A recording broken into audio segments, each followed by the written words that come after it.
right, and we're back. What's up, guys? Welcome to the Fresh Fit Podcast, man. A regular edition. It's Womanizer Wednesday. Welcome to the stream, guys. So, crazy week so far. Yeah, it's been a crazy week, man. So, as you guys know, it's been a minute since we've done the show because we did our last episode, I think, on Wednesday of last week. So, it was literally, we've been off there for a week, pretty much. Yeah, pretty much. Yeah, we've been off there because, so what ended up happening last week, guys, was, as you guys know, we had our show. We had what? South Carolina. Well, no, I know South Carolina. We had John from Modern Life Dating here. Right, we did a fantastic episode with him. We covered 10 reasons why, we're kind of in the shitter when it comes to dating in America. Yeah, and he compared the dating marketplace from him being in Japan and traveling the world versus what's going on now. And I think it was really good analysis because he has been in the United States now for a few months, and for the better part of the last 10 plus years, guys, he did not live in the United States. He was literally in Japan, dating over there, going to other places. So for him to come back to the United States with a fresh set of eyes, right? Because the thing is like when you're involved in something, when you're entrenched in something, it's very difficult to understand what's going on when you're in it. So for him to leave and then come back 10 years later, he's going to be hyper aware and hypersensitive to certain traits. And that's what made the analysis so good when we had him on, talking about, what's going on in the United States when it comes to the dating marketplace, etc. Now, with that said, after we did that show, we did After Hours with Girls. And during the course of that show, if you guys remember, we only were on YouTube for about 20 minutes. And anybody that watched that show, I highly recommend you guys go watch it. It's up on Rumble right now in full. The show is 10 times better. Yeah. Right? And something clicked for me as we were doing that, right? Though we are able to operate in a fashion on YouTube, right, and say what we want to say and, get the information out there to you guys, we're able to put it out in a way more entertaining, truthful, and raw perspective that, quite frankly, is required in this day and age of political correctness. Now, we're seeing the recession of freedom of censorship a bit, but it's still alive and well. As you guys know, we got demonetized August of last year. It's been officially 2 years now, and we've still been able to operate, and we've still been able to grow the audience and still be able to create content for 2 years. As many YouTubers, if they were demonetized for 2 years, that this would be a death blow. They would never be able to operate this long. And I think we've taken it kind of in stride, right? Like after we did that episode of MLD, I went to South Carolina. We did a fantastic Uncensored America event where, I sat at my table, debated a bunch of people on many different growing issues, whether it's, the tea situation, that with the Alphabet Squad, feminism, them boys, their influence in America, the Gaza war, literally everything, gun control, so many different things that we debated.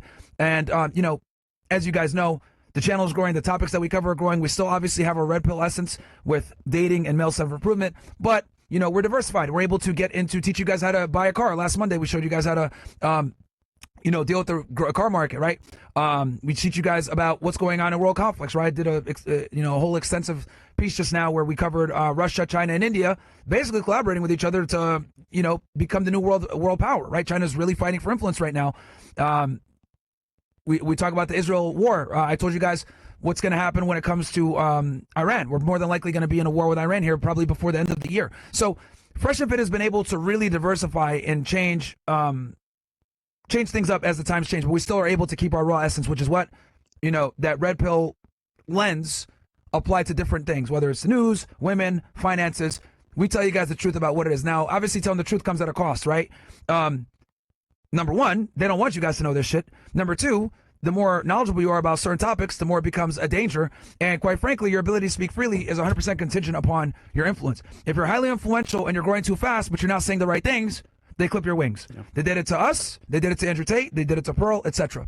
Now, with that said, despite the setbacks of being demonetized for 2 years, we've been able to grow. But what we've realized is it no longer makes sense for us to stream on YouTube certain episodes because, number one, we have to censor ourselves, and then number two, it holds us back from being able to ever remonetize the channel.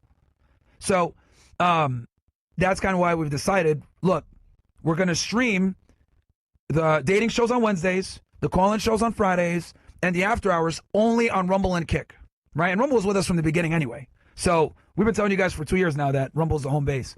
But I think for us to be able to move forward and be able to eventually get this channel to on YouTube at least. On Rumble, we're still growing and we're getting a lot of views. I find it funny when people sit there and say, "Oh, first of it fell off, bro. Do you see our Rumble views? Every single video is hitting 1 to 300,000 views on Rumble. Every single video, bro, almost. Astronomical. Just to add to your point here, I had a big YouTuber call me today. We spoke for like an hour on the phone. He's like, "So, you guys still demonetized?" I was like, "Yeah, bro. It's been 2.5 years." He's like, "Bro, most YouTubers would have been out of the game at that point." Yeah. But he was like, "Rumble must be the future because they've been holding you guys down from since back then." However, I will say this: YouTube itself, bro, there's still censoring people that have been banned in the past, which to me is unfair because at this point, I mean, we've made a major change, right? Yeah, I mean, but I don't know. You know, it's weird. You know, and also keep in mind, guys, the thing that got us banned was talking about a certain topic before October 7th. Okay, let's be honest here. But now you can freely. Now you can freely. Everybody can. Because I see people taking a lot of the shit that we've been talking about for years now at this point, and being able to be on YouTube with it, which is great. Let me be clear about this. I think I smile every time I see people talk about this topic and it's getting out in the mainstream. Like when I saw Candace Owens and Tucker Carlson and on the right, or people like Hassan Piker or Kyle Klinsky, like the fact that they're talking about this both on the left and the right is a W. I don't give a fuck about gatekeeping. That's stupid. I think this is a problem that really needs to be brought out there. However, we talked about it when it was still very dangerous and taboo to talk about it, right? So we ended up obviously getting put on the radar. Media Matters and the fucking censorship police came in, and then bam, we got demonetized. And we've been able to still survive and operate for 2 years because, because of you guys, Castle Club, Rumble, thank God for alternative platforms, and Chris Pavlovsky. We've been able to keep going, and our views on Rumble are really fucking good, man. It's just that people think, oh, well, YouTube, we see our YouTube numbers are down. Bro, we don't focus on YouTube. We cut almost all of our after-hour streams. Today, Speed was streaming, right? And Neon was streaming, apparently. And the views were similar. But Speed is streaming on multiple platforms. Neon's only doing one. Yeah. You see what I mean? Like, oh, Neon's beating Speed numbers. No, he's not. And not only that, Speed is doing multiple platforms. Multiple platforms, not botting. It's not the same. He's not botting. So to me, it's like you gotta look at everything as a collective, not just one part, because it is a multitude of things we stream on. Twitter, Rumble, YouTube, Castle Club. That's true. You're right. Yeah, we do always multi-stream. So when it comes to platforms and getting views, that does play a part, but it's mainly because we do different platforms. If I want to be honest, bro, if we wanted to take over, we would only stream on YouTube. Yep. Right? Yeah, we'll see 10, 20,000 watching. Back like it was a couple of years ago. Yeah. And we would just only. Why do you guys think most streamers only stream on one platform? Yeah. They only stream on Twitch or Kick. Most streamers. Sometimes they'll only stream on YouTube, and then they'll put clips on YouTube. They'll stream, but most of the time, guys stream on Twitch or Kick. Take the clips, put it on YouTube because you make more money actually putting clips up, guys, than you do with streaming on YouTube. Actually, the new meta for YouTube is clips. It's all clips. People's like attention span is so low, bro. Yeah. Watching a full podcast or video is almost non-existent. Clips is actually how you make the most money. Putting your full stream on YouTube is actually very counterproductive financially. But we used to do it because we looked at it like, all right, look, a lot of people don't have access to Rumble. They might be in a country that's banned, or they want to watch it later on, or something like that. So that's why we also decided to do Kick so that we can bring it. So if people can't watch on Rumble, if they're in a country that's banned, China, Russia, Brazil. There's a couple countries that have Rumble banned. I think France too. France, well. yes, France is the big one. Bro, it's funny. I met people over there that were part of the media conglomerate, and they were like, "Yeah, well, just so you know, Rumble's banned here because they didn't agree with our government." I was like, "Oh, that makes sense." But this is what I will say though. When it comes to streaming on platforms, fellas, it's a long-term play. A lot of creators come into the space and they think, "Okay, I'm gonna just do this and bang on this platform," but you can get banned at any point in time, no matter who you are. You can say the wrong thing.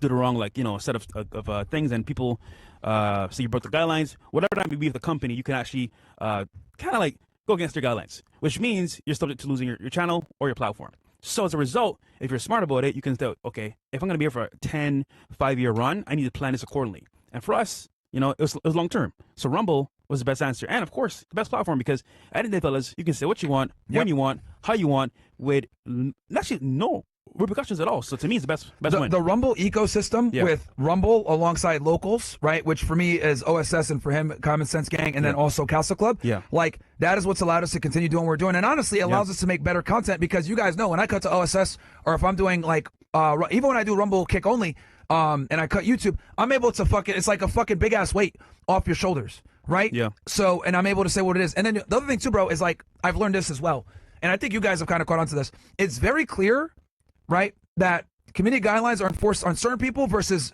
not on others. Oh, can I say it now? So I went to YouTube, earlier this year.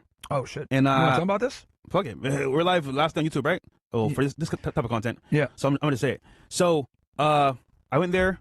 I was invited and courted by some people that work for YouTube.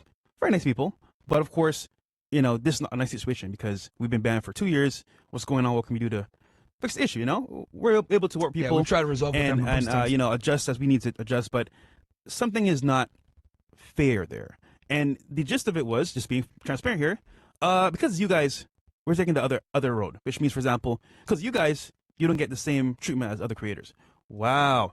So now to my face, you're saying it. Great. So that to me is selective enforcement. Enforcement. Yeah. Which tells me that, of course, this side of the internet is not looked upon in a good favor. However, Trump being in office has shifted the culture quite differently, because now, rather than just say, oh, you're banned, it's like, oh, wait, well, you can still platform, but you can't get money, or you can't have like certain privileges because yada yada. The point is, though, we've been put in a box where we're treated differently from other creators. It is what it is, and I've been told this to my face.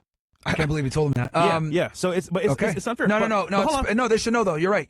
They should know. But Rumble's treated us 100% the same way from the very beginning, and at least they care. Rumble gives a fuck about their people. Why do you think Crowder? Why do you think the quartering Bongino when he was here? Yeah. Like, why do you guys think everyone speaks highly of Rumble for a reason? Because Rumble.